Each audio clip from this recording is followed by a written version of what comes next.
it's my self-consciousness is expanded. Zoom does that. Yes. But usually I try to do not see self-view, so it's somewhat distracting for me, but it's all right. We'll work with it.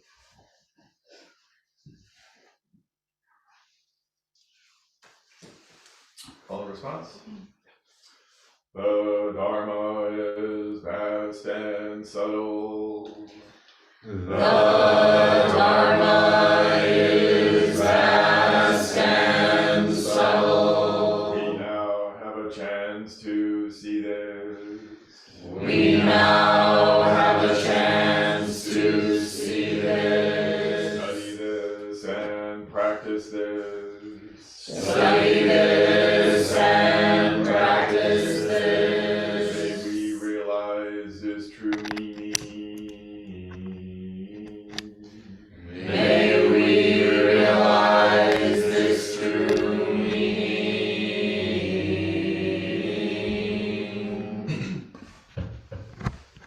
Welcome everybody. It's so good to see so many folks here. Good to see you all online, Vicky and Navab and Max and Jay. All right, good. Yeah, welcome. I was just experiencing as we were sitting Zazen. You know what I take refuge in? I really take refuge in you all. When I see you all here, the refuge is present. That's how I take refuge, and I take refuge in you, in you guys. Yeah, I take refuge in Sangha. I have a lot of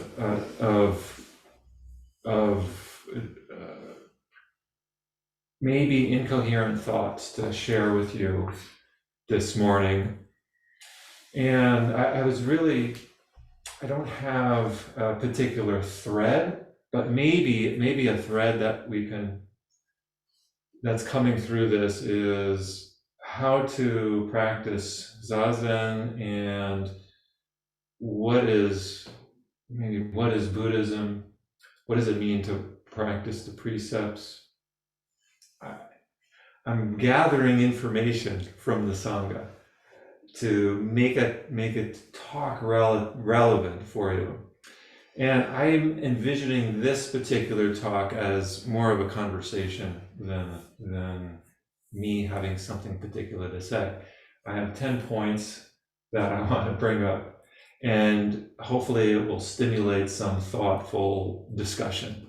So I'm hoping this talk will be more of a dialogue than talk.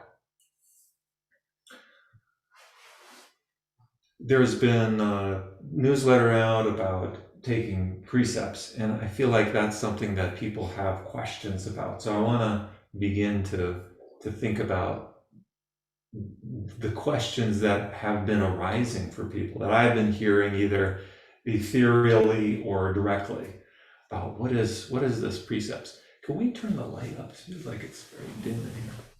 Let me see a little bit easier. Yeah, that's much better. Thank you.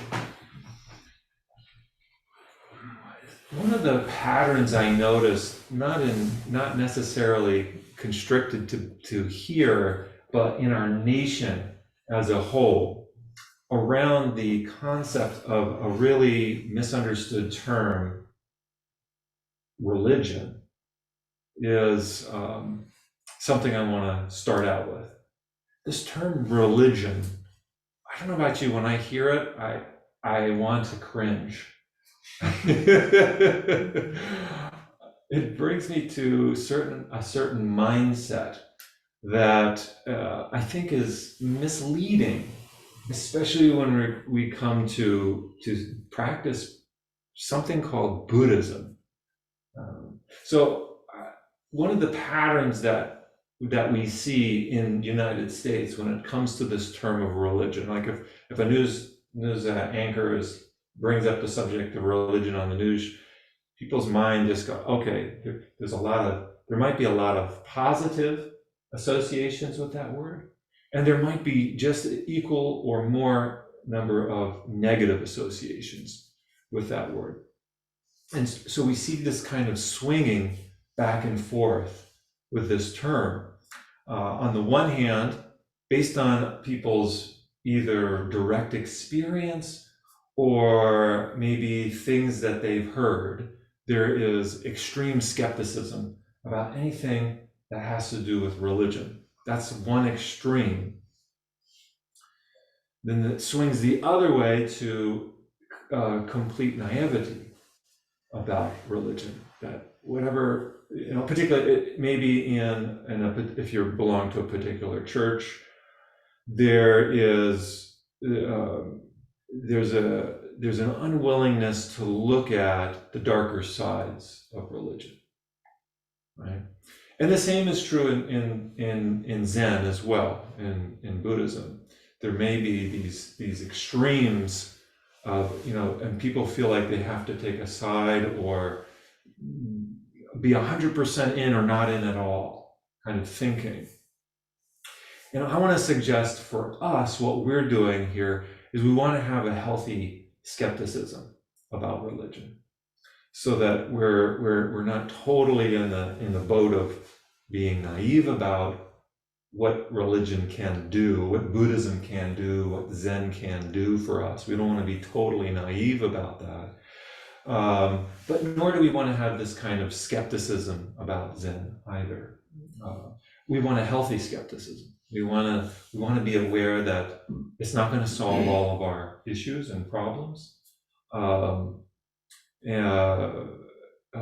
there are things about Zen that can be very uplifting, that can lead us to greater health and happiness, that can move us from a place of suffering to healing. That's one of the things I think that we need to really maybe consider, that to never give up on yourself, no matter where you are in your life and no matter what has happened to you. I think the message of Zen is never give up on yourself. That the Buddha teaches a path to the end of suffering. And if we take it seriously enough, we can find resources. If we are looking, we will find resources for healing, whether they're directly in a Zen center or outside the Zen center.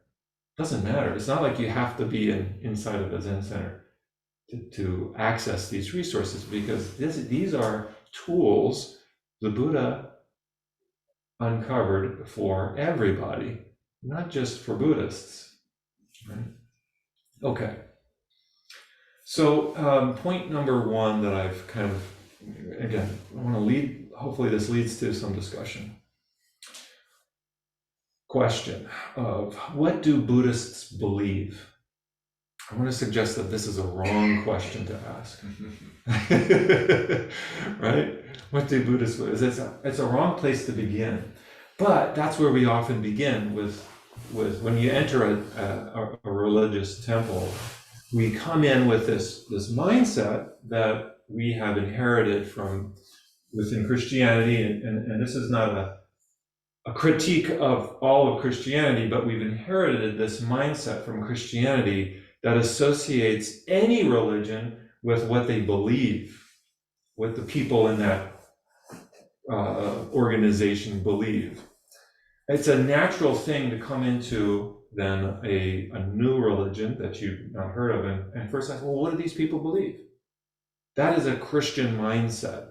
Again, it's not a critique of that particular way of thinking, but it greatly diminishes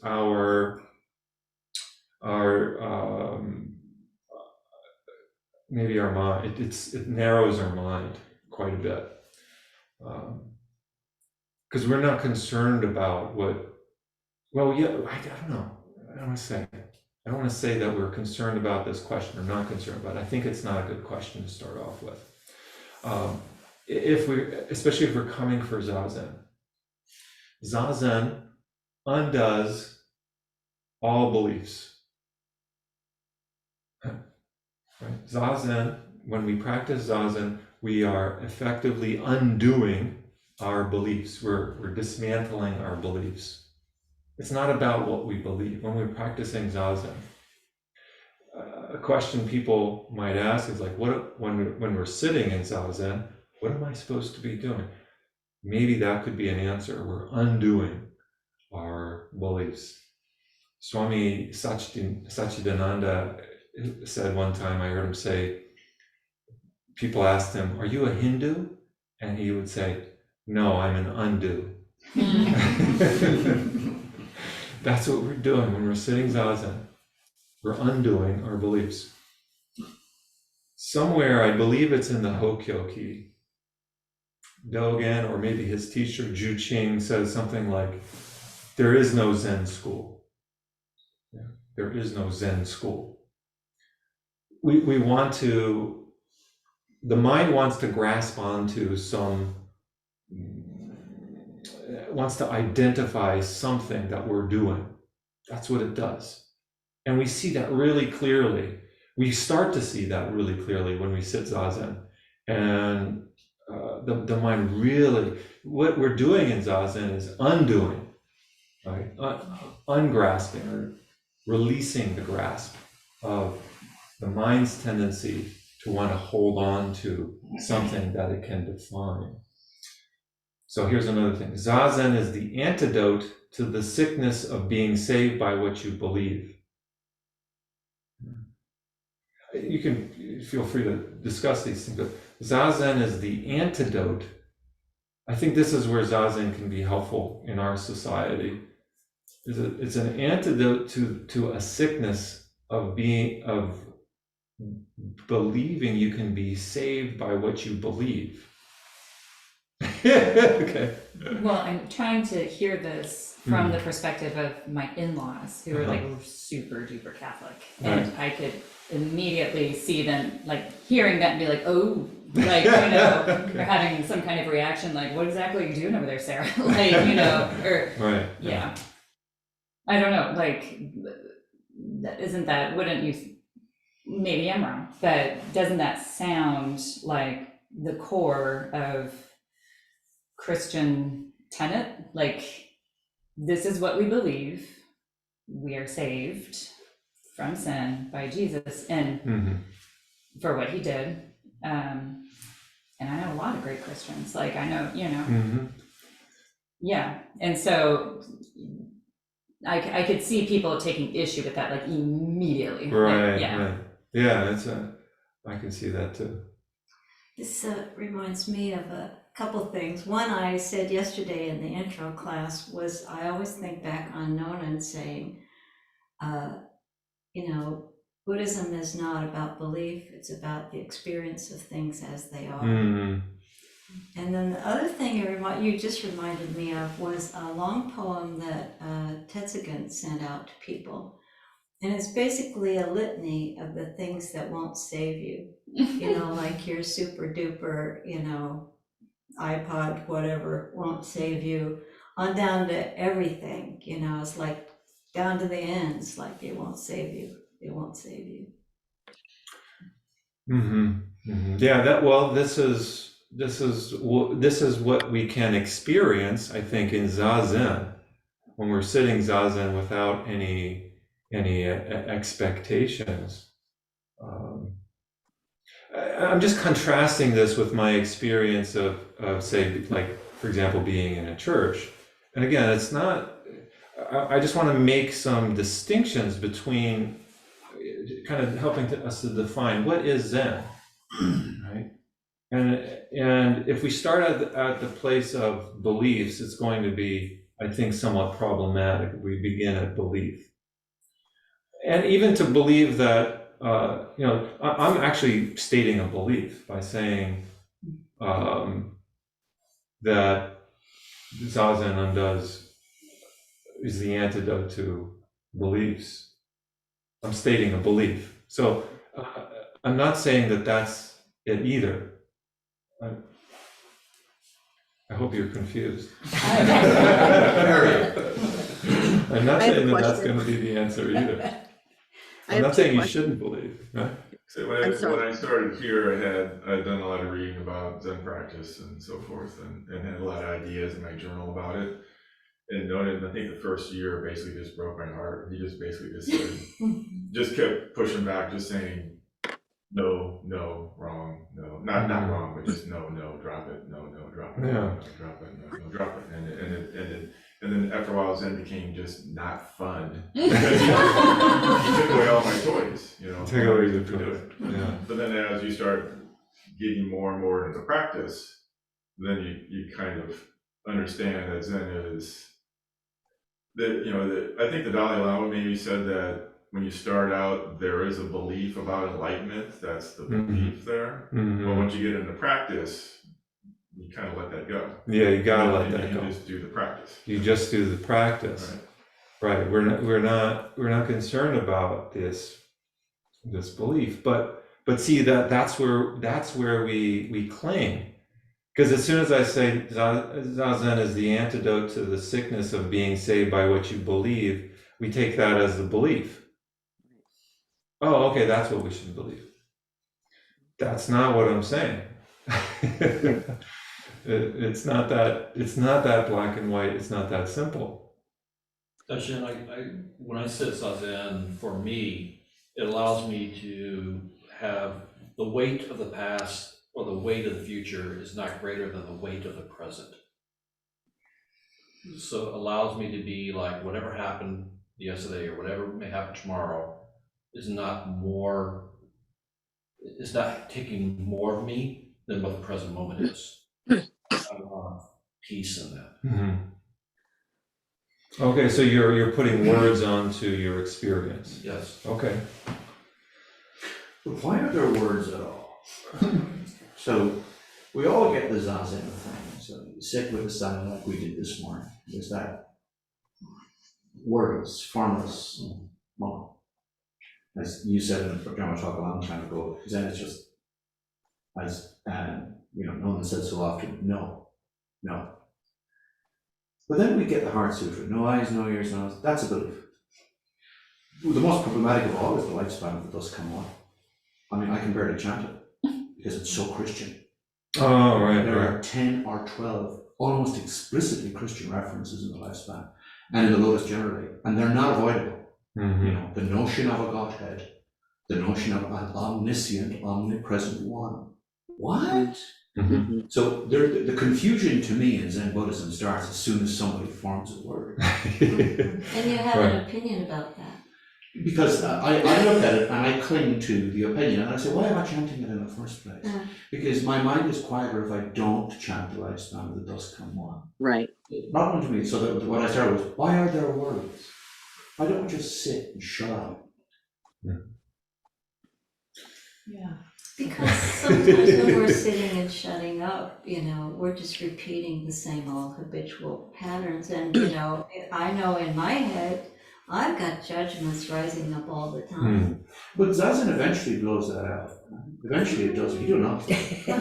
I don't think the words Still help. waiting. I mean, this is Zen has two aspects. Zazen, student-teacher relationship. There's got to be a reason for the student-teacher relationship is to help your Zazen. That's right. And Norman's approach to that was no, drop it. Yeah. As he said to me one day, shut up and sit down.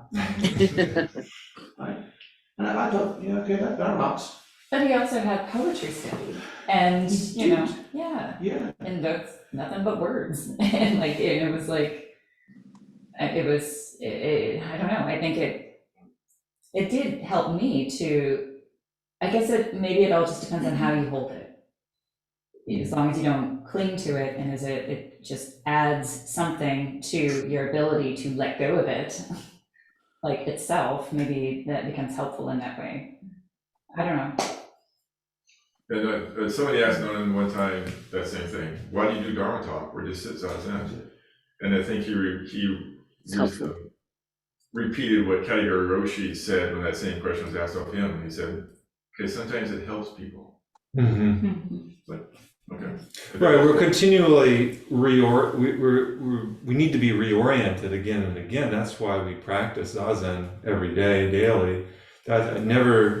there's a saying, the Pure Land school, never miss an opportunity to hear the Dharma spoken.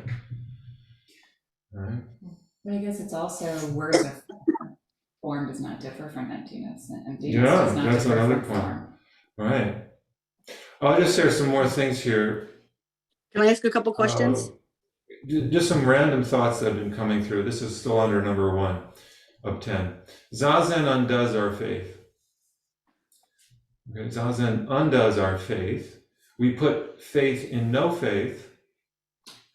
Taking refuge in Buddha doesn't carry us to a future paradise, although in some forms of Buddhism it does, but taking refuge in Buddha doesn't carry us to a future paradise.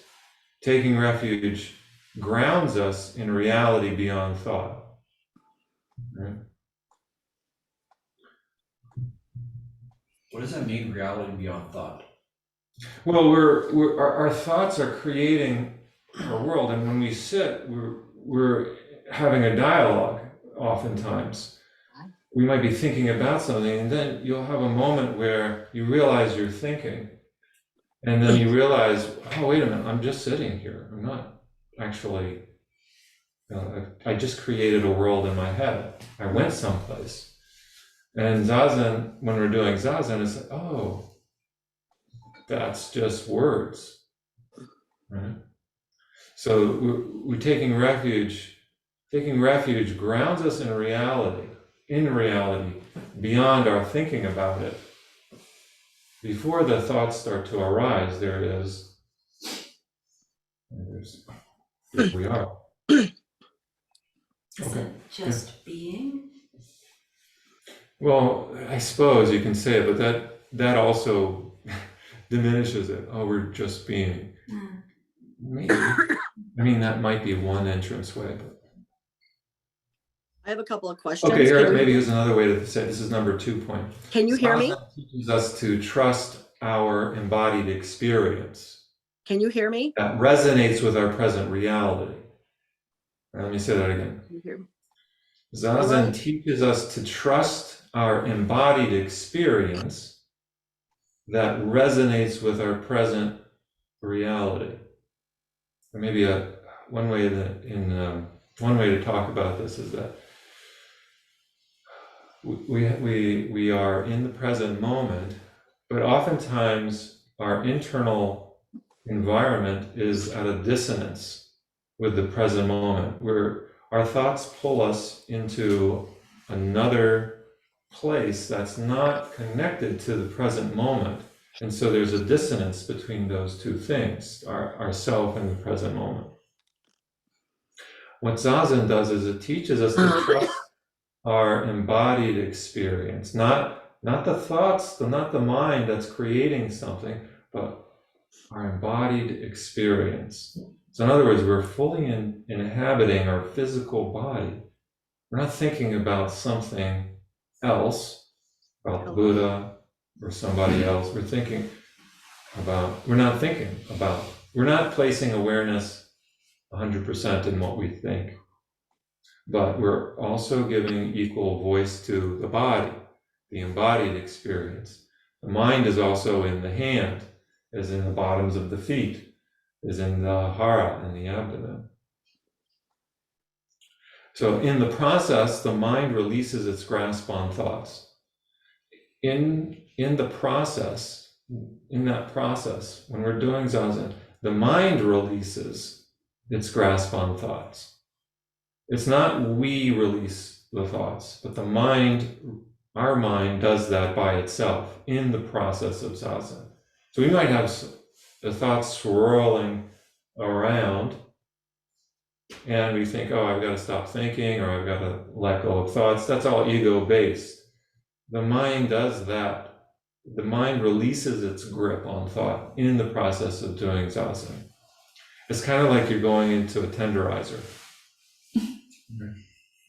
That's just what I was saying. But that's also true of secular mindfulness techniques. So secular mindfulness techniques that have no religious overlay, if practiced with diligence, eventually produce that release. Okay, Bonpu Zen, as none of this. What is it? Bonpu Zen. Bumphood? Bonpu. Bonpu. Oh, Yeah, he was okay. very dismissive of such stuff. Oh, okay. All right, so if secular mindfulness techniques do that without any of the religious overlay. So if the question this morning is, what's the religion? It sits above that. Zazen is a very refined way of practicing a mindfulness technique.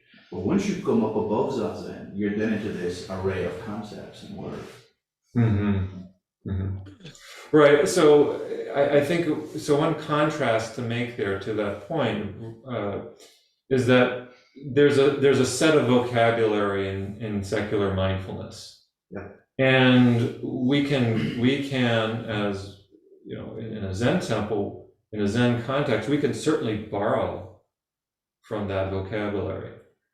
But we also have a Buddhist and Zen vocabulary for dealing with these things as well, and which the secular mindfulness doesn't necessarily access for some reason. So we have another language with which to talk about the experience that I think is to our benefit, because in the secular approach, there's some good language there too. There's some science that helps to back it, and we can freely borrow from that vocabulary.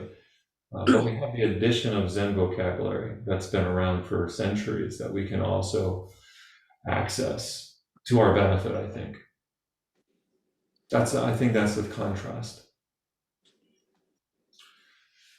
Okay, the number 3 is, there is no becoming a Buddhist, there is becoming the Buddha. There is no becoming a Buddha, there is becoming yourself.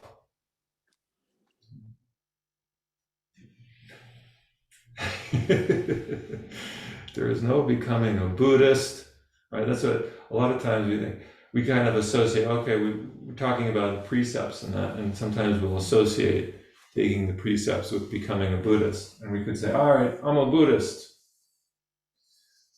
But there is no becoming a Buddhist. That's not why we're here. There is becoming a Buddha. But as soon as we say that, we have an idea of what the Buddha is, and we try to become it. So I say, there is no becoming a Buddha either. There's no becoming a Buddha. There is becoming ourself. We're not often ourself. We think we've got to be something else. So there's becoming more fully ourself. Number 4, don't become Buddhist because you dislike Christianity.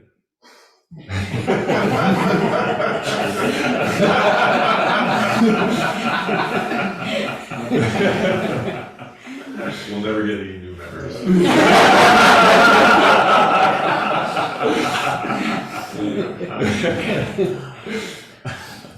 All right. Don't become a Buddhist because you dislike Christianity. Don't become a Buddhist. Don't become a Buddhist. Again, I believe the Hokyoki, the Zen, Dogen's journal in China, his teacher Zhu Qing says, there is no Zen school. There is no Zen school. In Zazen, thoughts about religion, Buddhism, Zen, they disappear. If we think we're practicing a religion, that's just a concept. That's a conceptual framework. But when we're doing Zazen, that's not going to help us at all. That has to drop away. That's part of body and mind dropping away. That's just a big smoke screen to talk about religion in the context of doing Zazen. To say Zazen is not religion also is a mistake, though, because it has all of this stuff with it too. But those things have to drop away as well.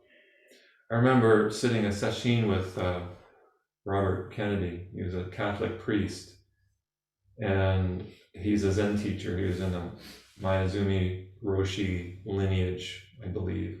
Yeah. And we sat a sesshin in a Catholic, a Jesuit monastery on Long Island that apparently no longer exists, but it was very helpful because I have my Catholic background. And my teacher said, why don't you practice with him? Maybe he'll help you out. And he did. He really was very, very helpful in a lot of ways. And I remember sitting sesshin, it was a 5-day sesshin, which was intense. It's very hard to sit still for 5 days.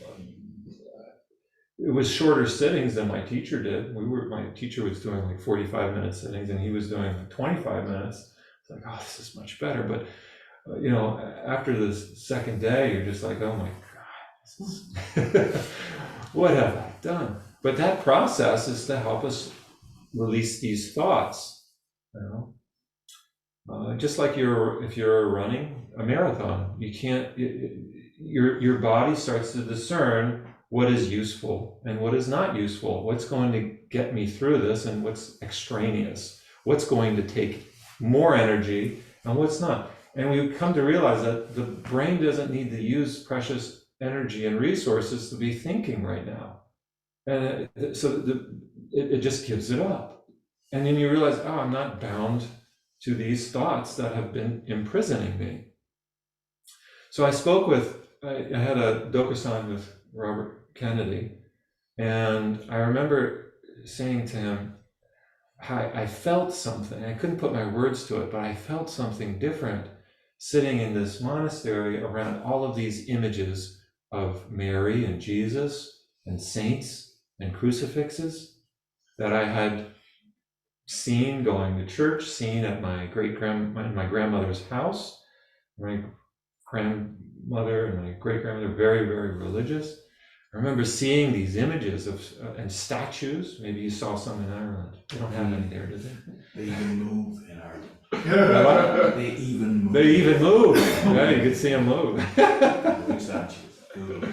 And I saw old ladies kissing their feet when I was in church, lighting candles and stuff. And so here we were. But when I went to sit with my teacher at Mount Equity Zendo, there was no images like this, but there was an image of Manjushri sitting on a lion on an altar.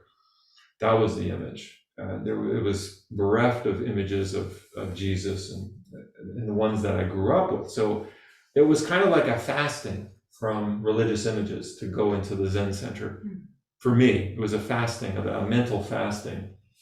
So here I was thrown back into a Catholic monastery where there's all of these images again, and I was sitting sesshin with that. And prior to that, I had sat sesshin without all of those images. Now I was confronted with them again,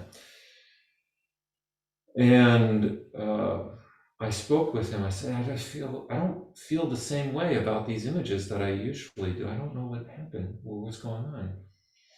And I remember him saying distinctly, yeah, you don't have to love them.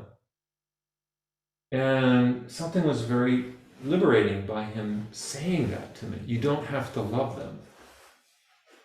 There was so what we do often, at least my experience with Christianity, is that you feel like you have to devote yourself to God, and that comes through worship of a deity, or worship of Jesus, worship of saints, or at least veneration of those things. And him saying, you don't have to love them, and coming from a Catholic priest yet, you don't have to love them. There was an internal shift. I'll just say that. There was an internal shift. There's something changes there. When you see the Buddha on a statue or this image, you might feel something, but don't feel like you have to feel something. You might not feel anything. You might not feel anything. So you can leave room, you can leave space in your practice for not having any particular feeling towards a religious image. The religious images are here. You can see them all around the place here in the Zen temple. Right? There's Nonen's calligraphy around, there's statues and things. You might not feel anything, and you don't have to. You don't have to feel something about them. Right? Maybe you do, fine if you do. But you don't have to.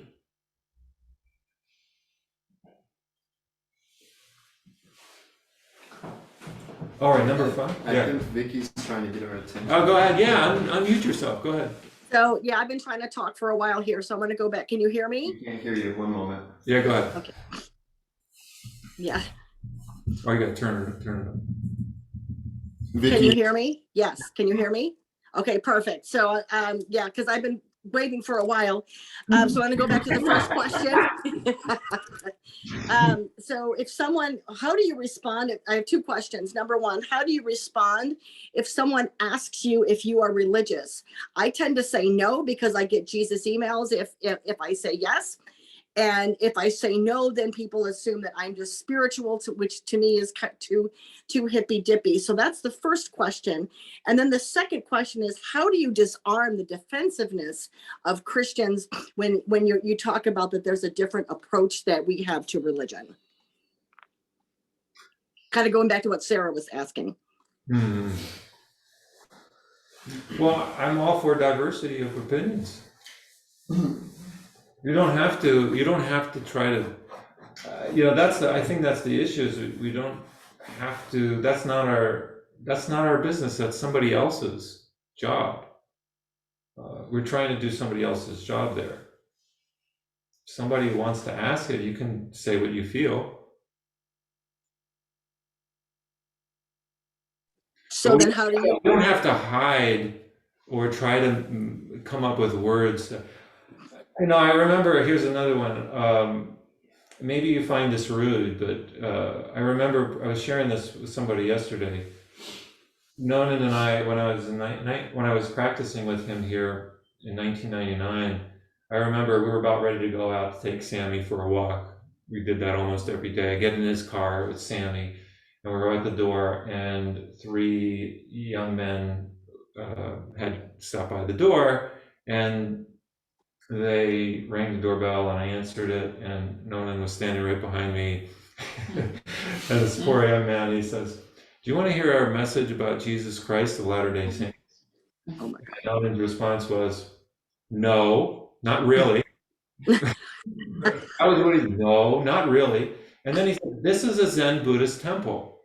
You should study other religions and have respect for them." And then they turned around and walked. And he said, I like that. He said it very strongly. He said, "This is, he said, this is a Zen Buddhist temple. You should, what did he say? You should appreciate other religions." And then he proceeded to take me to a museum about Mormons. After that, he took me to. So it wasn't that he was being disrespectful of Mormons, but we need to maintain our own integrity of where we stand with this. People will have their beliefs, and it's not about changing them. That we can spend a lot of energy trying to change what other people think or feel. I mean, if somebody has an opinion about something, there's no way you can change it unless they're open to learning. And conversations like that, people are often, like what you're describing, Vicky, if somebody asks if you're religious, do you want to give them the time of day? I mean, maybe. But I think also when Vicky was saying, like, it's almost like when you were talking at the very beginning about, like, when people ask, what do Buddhists believe? That's almost the wrong question to start with, because it's not oriented correctly. And so, like, when people say, like, are you religious? Like, it's really limiting language to ask somebody who's practicing Buddhism. And I don't even know, like, what better language to replace it with. But I think it would feel good to myself to have language that resonated, like an answer that resonated with me, that I could communicate to somebody who comes from, like, a Christian background or something. And I still don't know what that answer would be. But Right. I think you said it, Sarah. Sorry, I think you said your answer, that if somebody asks you, are you religious? You say, I practice Buddhism. To me, that's a good answer. Yeah, it doesn't speak to their assumptions. It just states a fact that, okay. I didn't hear what the answer was. What did that person say?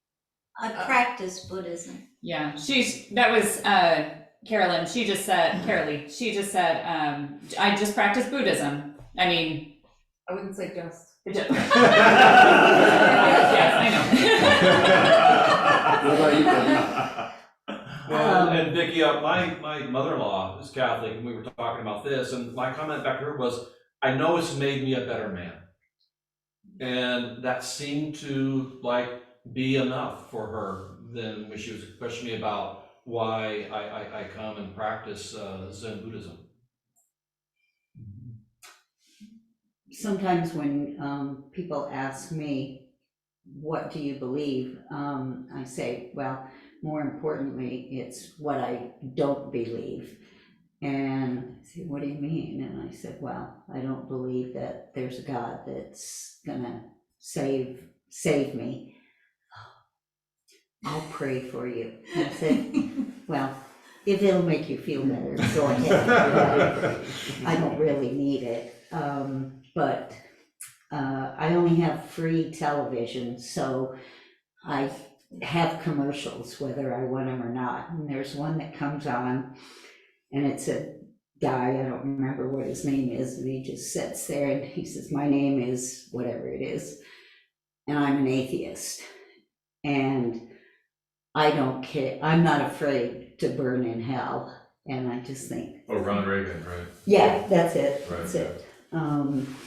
And then, of course, I suppose, he wants you to send him some money, which I never do, but at least I think, yay for you.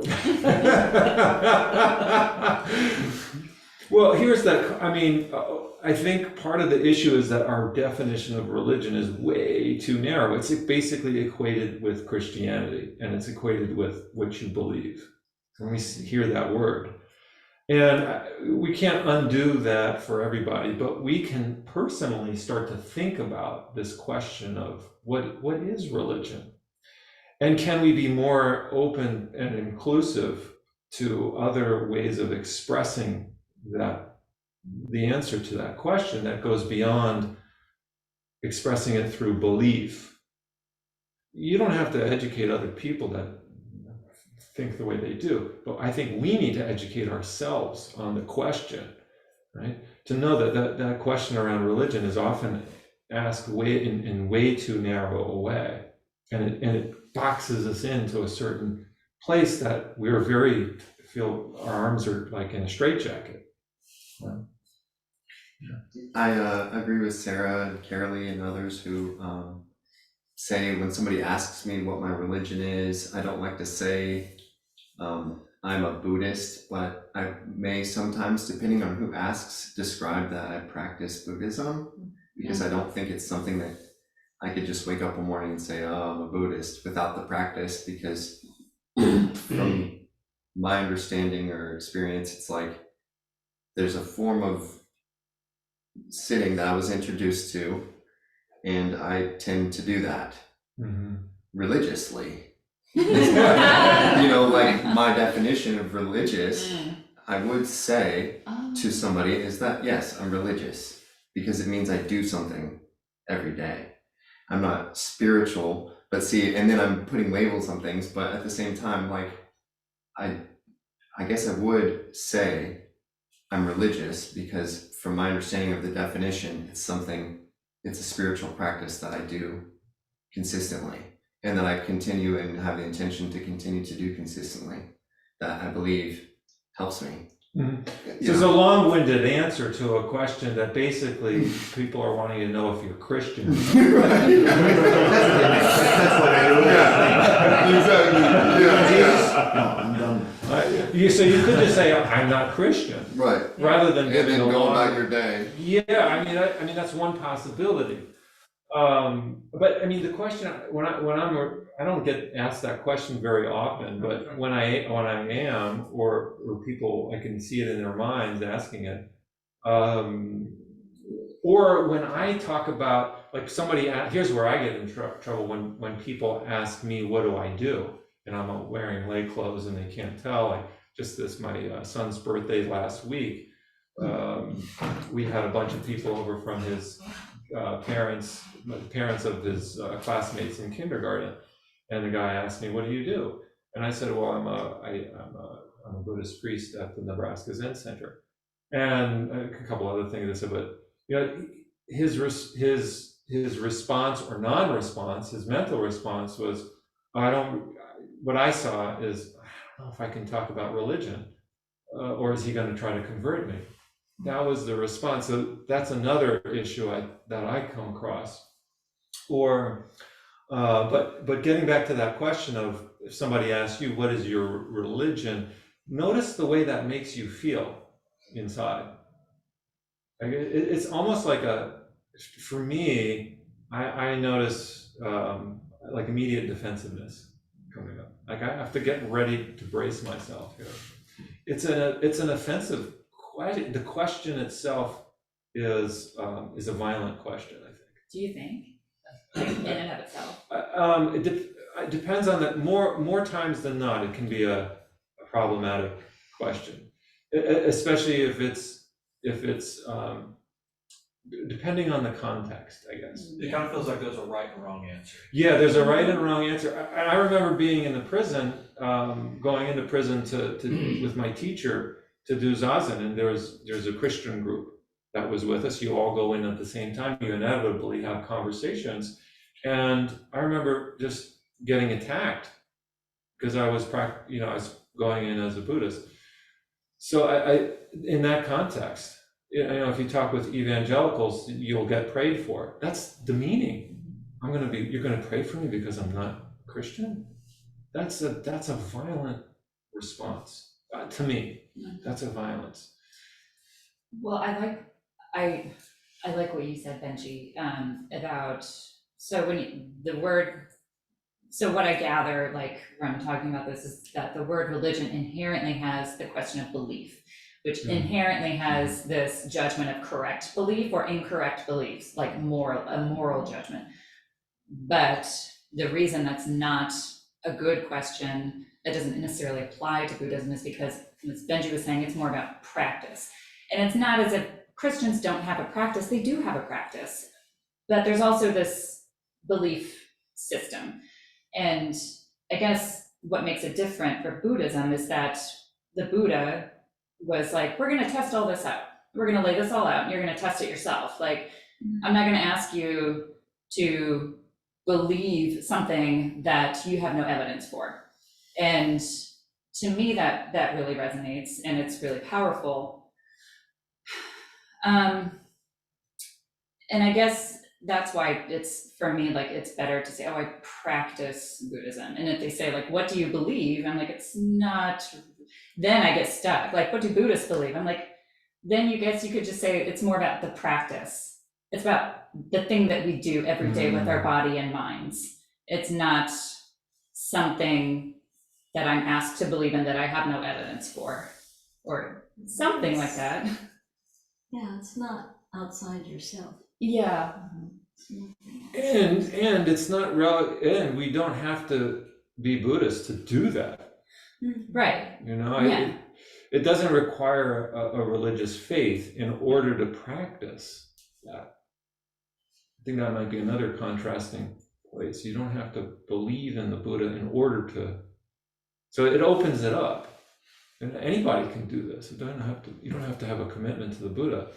Well, we can go on with this conversation, but let me go to number 5. In Zazen, refrain from directing your mind. Your mind settles itself. Meet your thoughts at their resting place.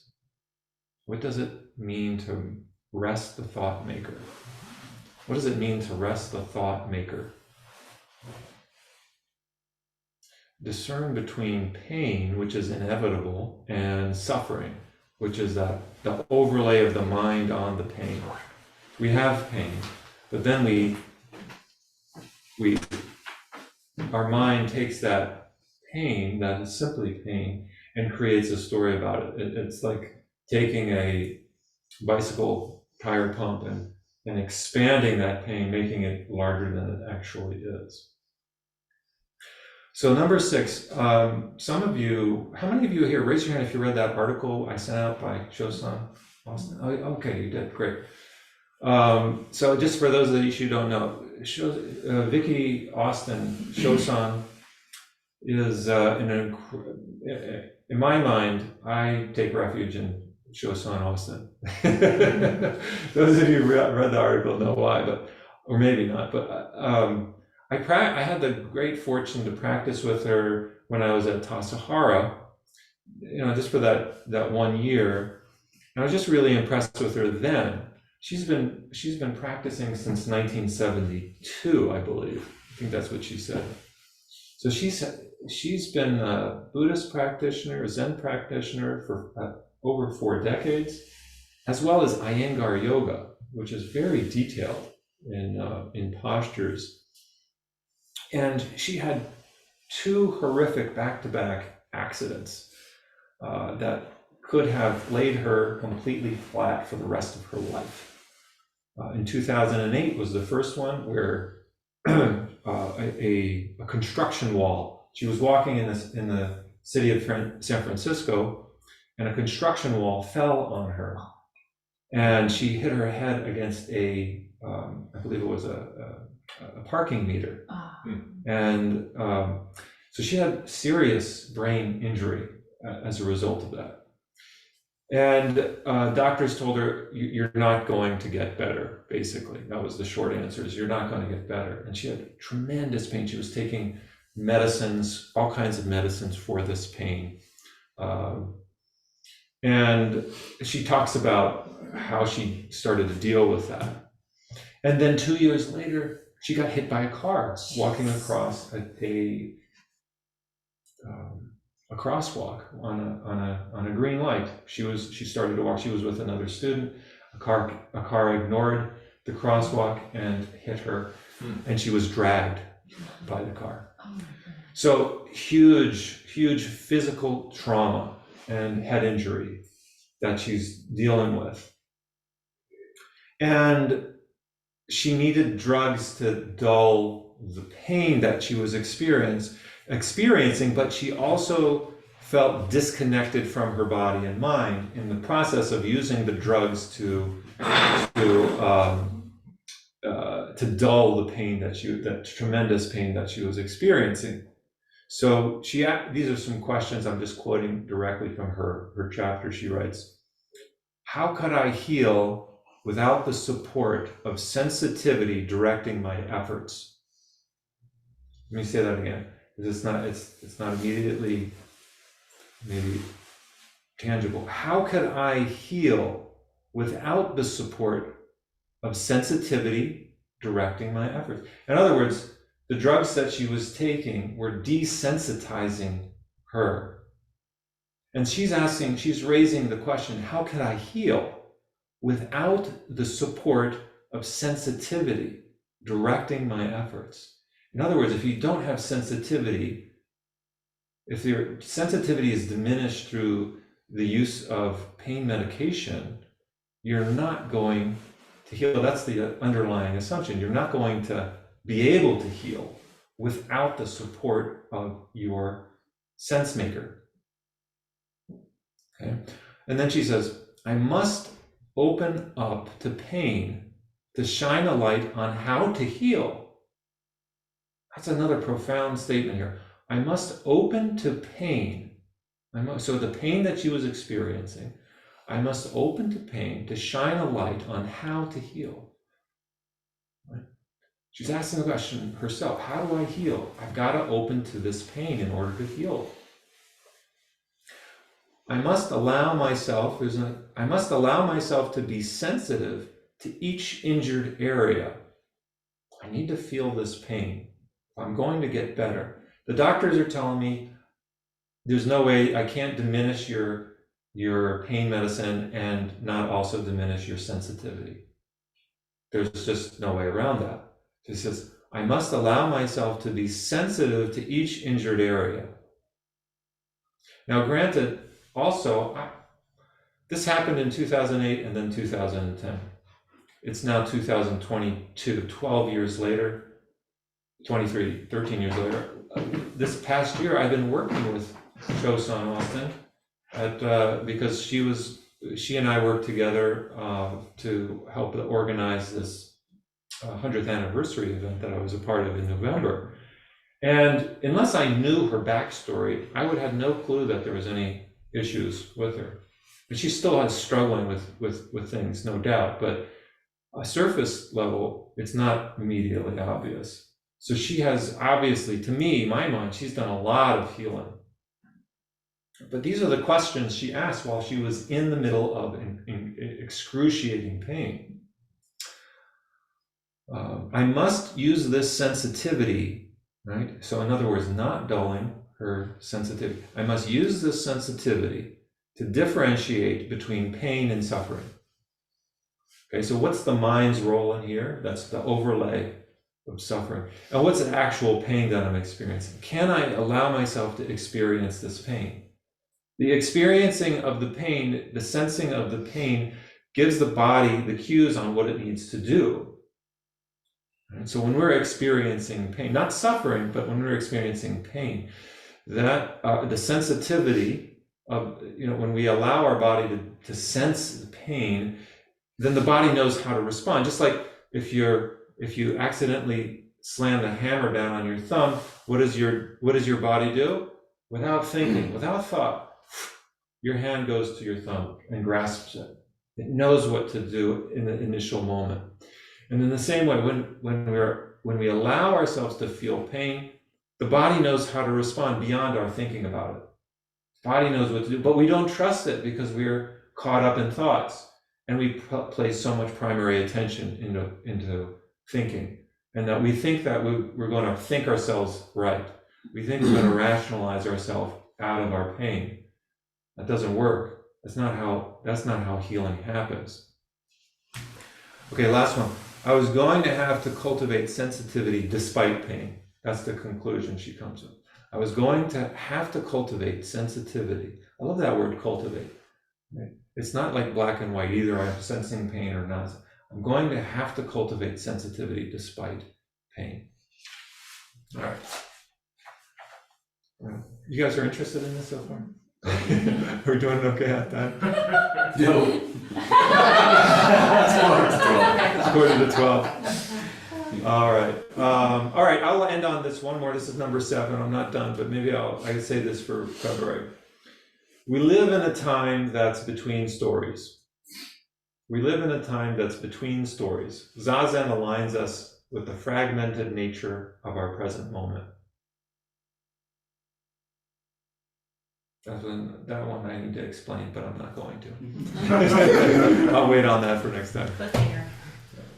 All right.